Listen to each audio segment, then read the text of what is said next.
Well, good day, everybody. This is EVs Forever. This is podcast number one. And speaking of EVs, in the last 2 or 3 decades or so, a virtual thesaurus of words has become so common within our everyday speech content that almost all of us have become fluent in it.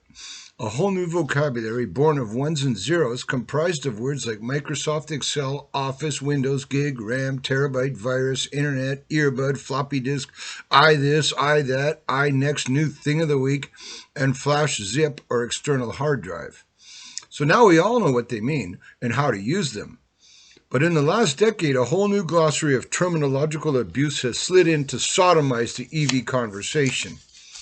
But rather than being rooted in recently reformulated redefinitions, it dwells within our traditional old school textbooks. But despite this, some very common terms are now being used incorrectly, and we need to slide those back out so they don't get stuck in there and make us all sound even dumber than any disgraced, crooked former president in name only Trump talking point, ingratiating misinformation and the absurd whenever they get repeated.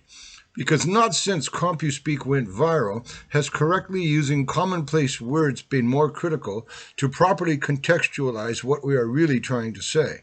Nobody ever went to a hacker geek to get a virus gig program meg-rammed into an MS-DOS Windows hard drive or a ransomware antivirus downloaded onto a Dell inkjet laptop.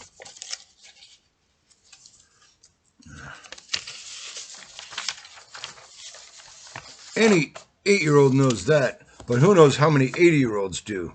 But in potty training panty EV speak, the first words I have seen violating my print and social media headspace most often are electrical and or electronic vehicle. This makes my brain explode. It is electric vehicle, not electronic or electrical, unless you are determined to demonstrate that your audience should have worn hip waders and hazmat suits lest we get butthurt with more such linguistical diarrhea. It is the electrical supply store, electrical contractor, electrical control panel, electrical power grid, electrical storm, or electric vehicle supply equipment, aka chargers.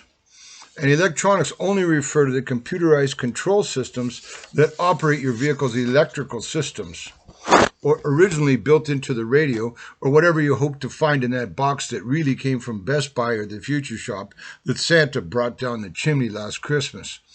The next set of terms that need clarification are less disturbing but more confusing, those being motor and engine. Now this one is more understandable since these two words have essentially been synonymous when it comes to cars since the day they were invented.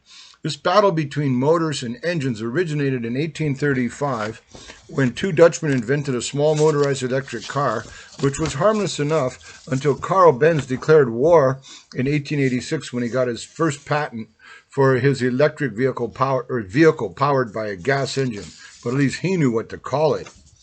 And of course, it only added to the confusion since then when another automaker came along calling itself General Motors, building motor cars for the motorway or for the motorheads of motorsports, when perhaps it should have more appropriately called itself General Engines.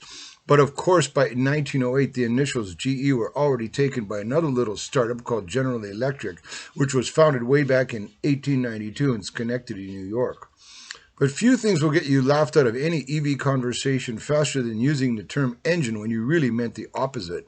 That is, unless you are referring to an EVER, which is short for an extended range electric vehicle such as the Fisker Karma or Chevy Volt, that do have a small engine as well as motors, but it only generates enough power to run them through a generator or a battery and is not attached mechanically to the wheels.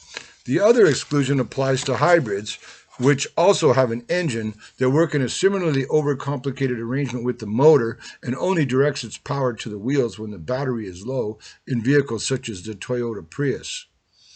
But both of those are basically transitional technology for the chicken shits who either don't trust the charge network, BEVs in general, their own ability to manage their state of charge, can't get off the pipe, or are afflicted by range anxiety.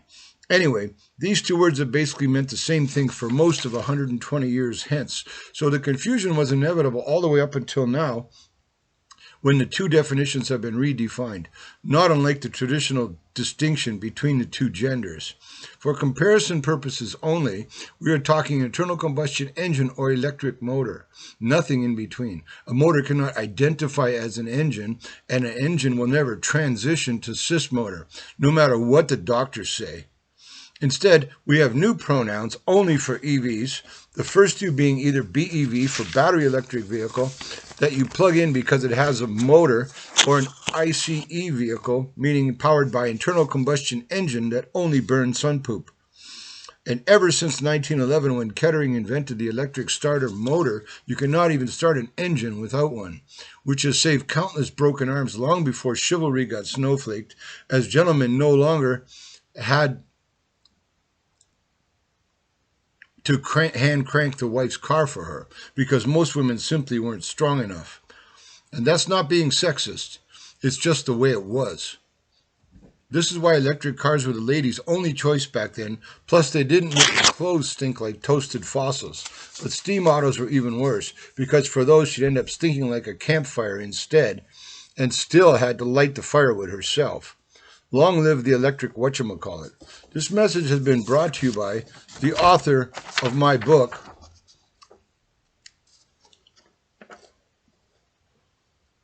The Ninja Mutant History of Electric Vehicles. And all content is based on the subject matter found within it. It is currently available on Amazon in Kindle or paperback form, and I appreciate you stopping by. I'm Danny Halmo, and this has been EVs Forever.